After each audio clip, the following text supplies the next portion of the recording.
walk-off knockout in MMA is a beautiful thing to behold. Action could be consistent and intense, a fight fan's dream. But in one quick moment, someone delivers a bout-ending strike that abruptly calls a halt to the contest.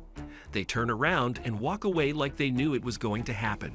There are major style points to be had in the awesome phenomenon that is the walk-off knockout. Aside from it being really cool, however, is the fact that it's also a great way to rack up those wins. Not everyone is blessed with this type of power. There are a handful of athletes who are capable of scoring highlight reel KOs. But only the very best get to earn this badge of distinction. Stay tuned in this video, you will see top 10 walk-off knockouts in MMA. So make sure to watch this video to the end. Now let's get right into the video. Number 10, Aaron Pico. The 25-year-old American fighter Aaron Pico scored a frightening knockout with a tremendous, beautiful hook that literally causes the opponent to lose complete control of his body.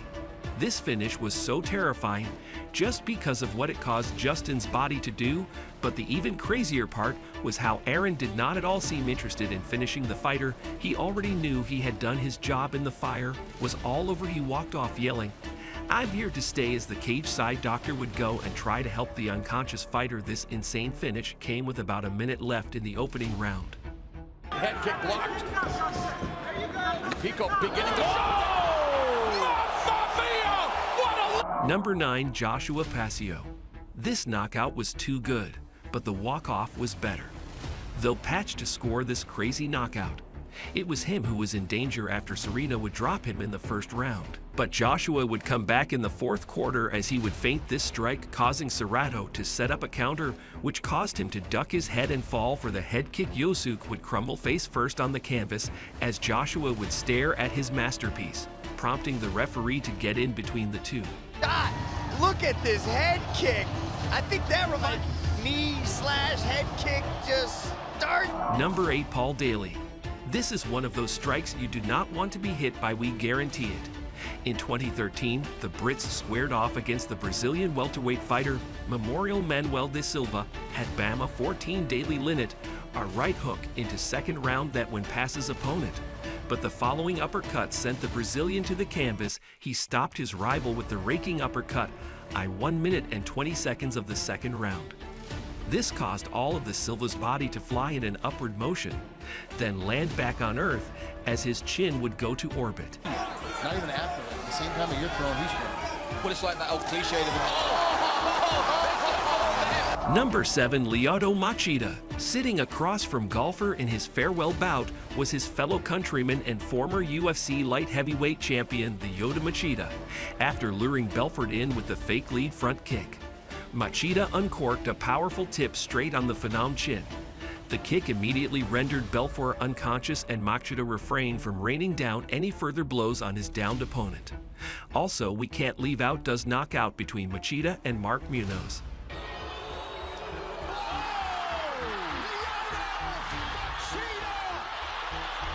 Number 6, Mark Hunt. Of course, you couldn't leave off the gotta walk off cows. His matchup with Nelson was promoted as an action fan's fantasy, but after Hunt crushed Nelson with a powerful uppercut to the button halfway through the second round, the fire was over.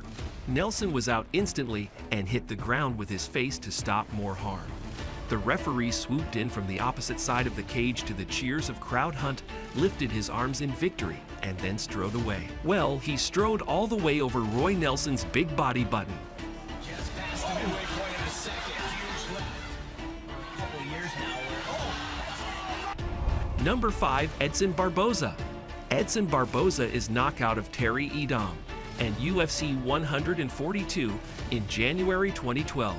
Is perhaps one of the most replayed moments in UFC history, with Edom directly in front of them. He threw a spinning heel kick that connected to the head of the Brits, stiffening him up instantly, and fell backwards to the ground motionless.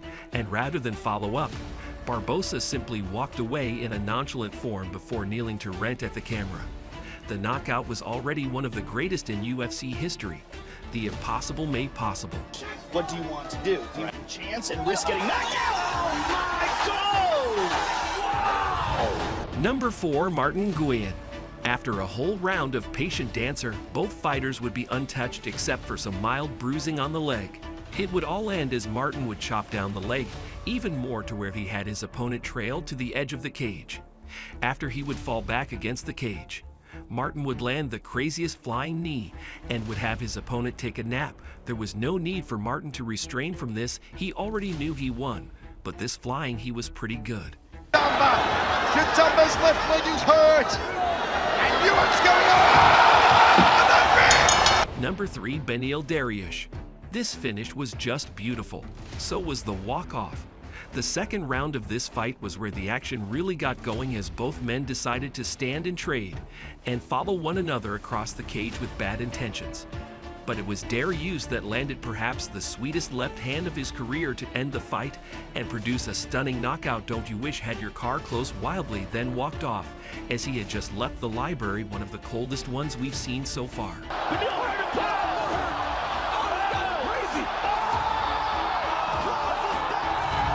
Number 2, Michael Chandler. The opening 2 minutes of the belt were tense as both fighters took their time to get a field-arranged. Michael Chandler's forward pressure and the threat of a knock-on forced Patrick a pit bull to backpedal for as long as the fight lasted, and his constant fans were clearly bothering his Brazilian counterpart 14 seconds into the 3rd minute. About Chandler uncorked the sublime straight right across that put pit bulls asleep. Michael did an amazing job of restraining whilst having the ref come in between them in at a pretty dope celebration.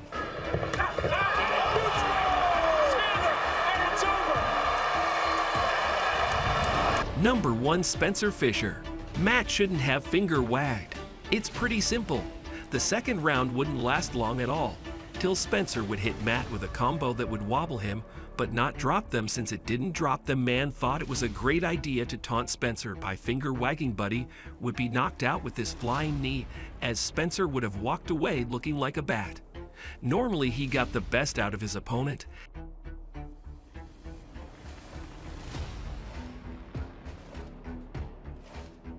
And that right there concludes this video. If you made it this far, let us know how we did in the comments below. All right, MMA fans, thank you so much for sticking around to the end of this video. Let me know in the comments down below if you enjoy the video. Make sure to drop a like, subscribe, and turn on the post notification. Thanks for watching.